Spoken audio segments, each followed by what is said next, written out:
Hey guys, welcome back. It is now August. We are gonna go check out the kids, see how big they've gotten, and then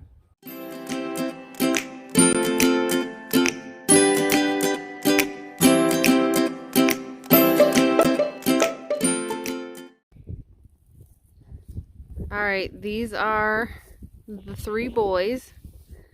They are right around 15 weeks old right now.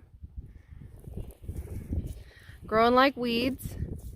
This year we did not castrate them because we had this second pasture that we put up, but it has all dried out now since of all the heat that we've had. So they're getting fed hay and some grain. So this boy right here, this is Lucy's firstborn. Her daughter is still with her because I like them to just naturally wean the girls. I feel like they grow pretty good that way. I did that last year and it worked out nice. And then these two, that solid white one is Ethel's firstborn, and that one with a little bit of gray on him, you can only see it when he's broadside, that's Ethel's secondborn. He's just got a tiny bit of gray stripe on his back and then almost like just salt and pepper on his shoulders and sides. But here is where they are at now.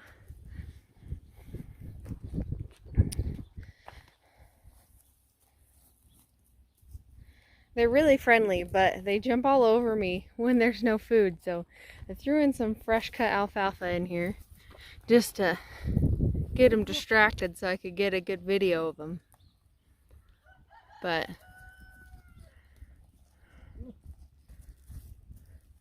they are all probably right around 60.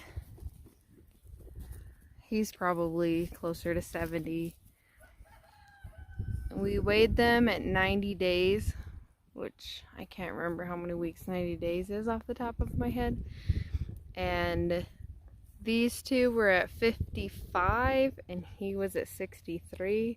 And it's been a couple weeks since, so I bet they've gained some more. Little pot bellies, that's what they are.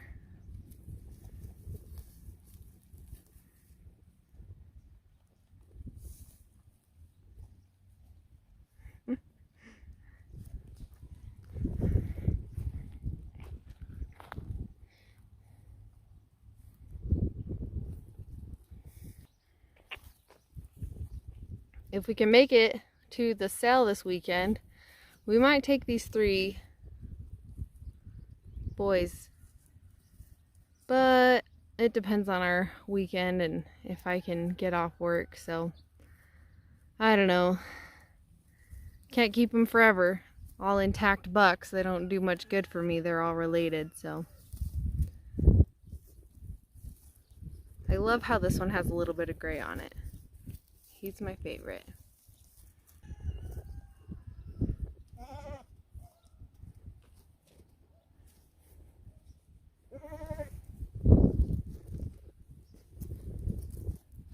This one, he's the friendliest.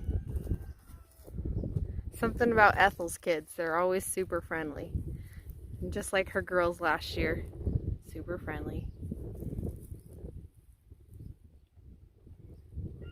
I think if I were to keep a buck, I'd definitely keep Lucy's oldest, because he's just really thick and really beefy. I really like that his day 90 weight was over 60 pounds. That's kind of a goal that I'm looking for in my kids.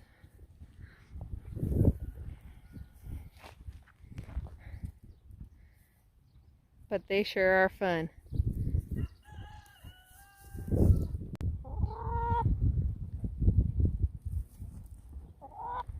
Alright, here are the rest of them.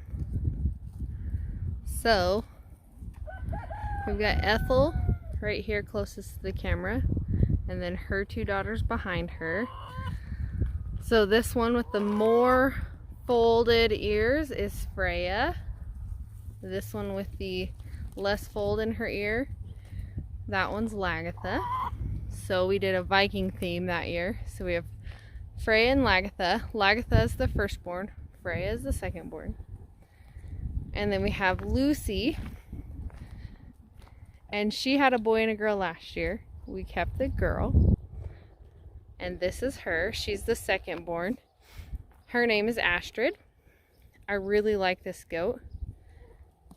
She's actually really sweet, really quiet, and very well framed. I think she looks better than her half-sisters from Ethel last year. And then this is Lucy's baby from this year. This is Fiona. She is the second born. She was the exact same weight as the two boys from Ethel when we weighed them at 90 days. So I thought that was kind of interesting. She's pretty thick too, so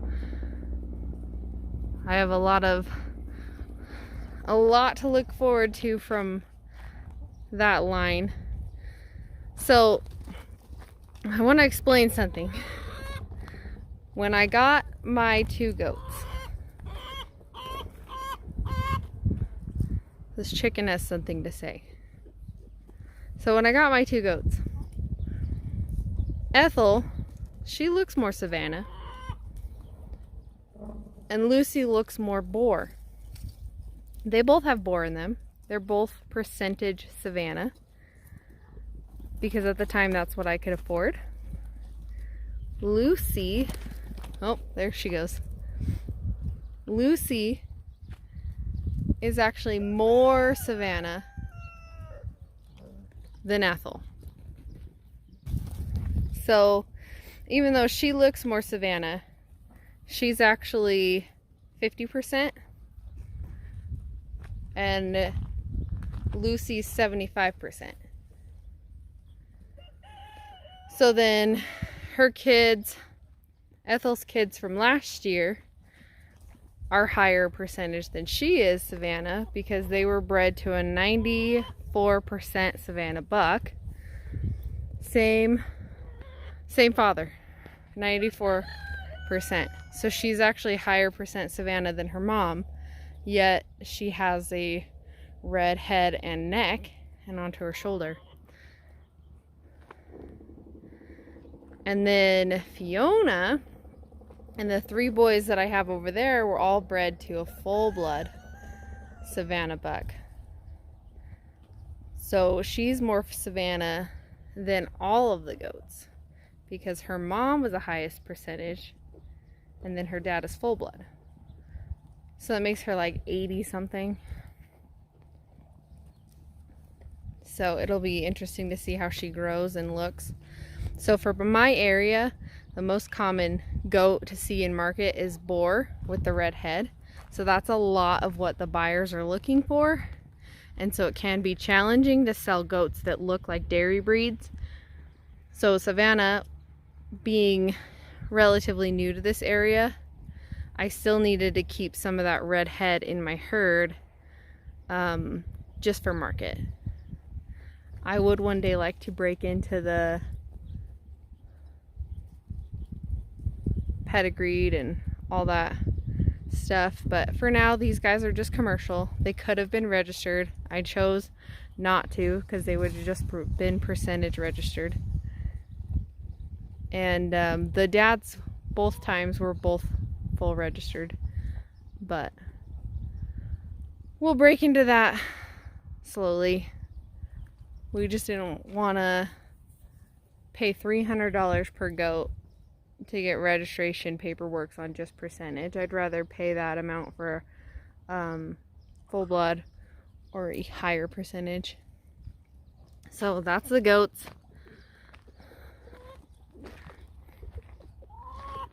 I'll munching on some alfalfa.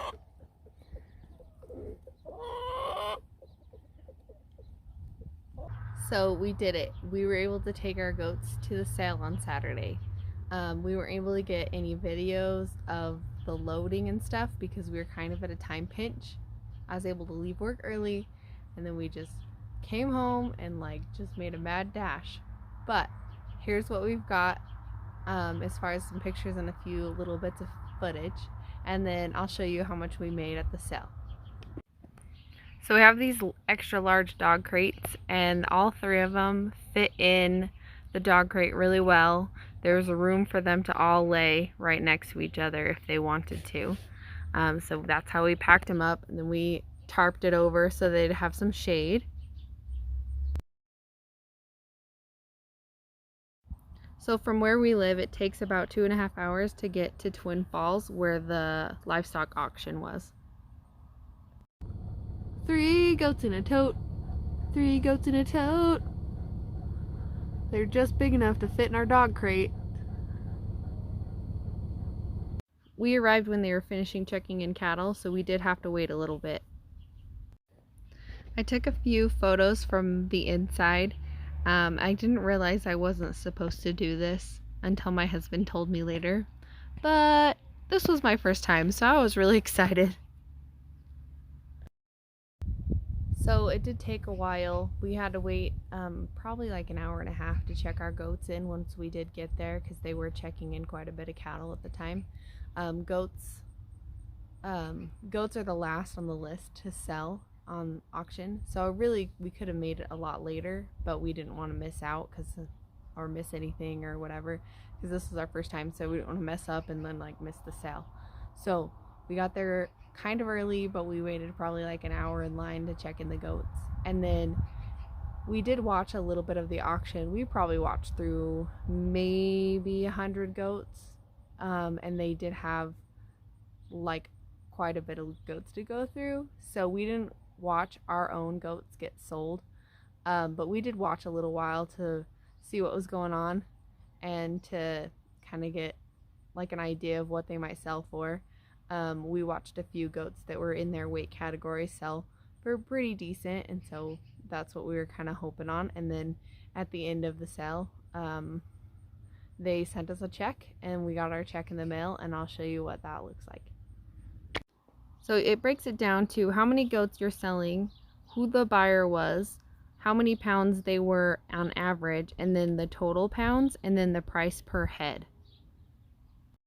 So in total we got $428.72, and we could have saved $15 if I would have tagged them with their Scrapies tags when they were kids. That's it for this video. Hope you guys enjoyed the update. Hope you guys enjoyed seeing our first auction. Next time we do auction, we'll try to do some more video. It was just kind of a spur of the moment, unexpected thing. If you have any comments or questions, please leave them down below, and please subscribe and like this video, and we'll have more updates soon.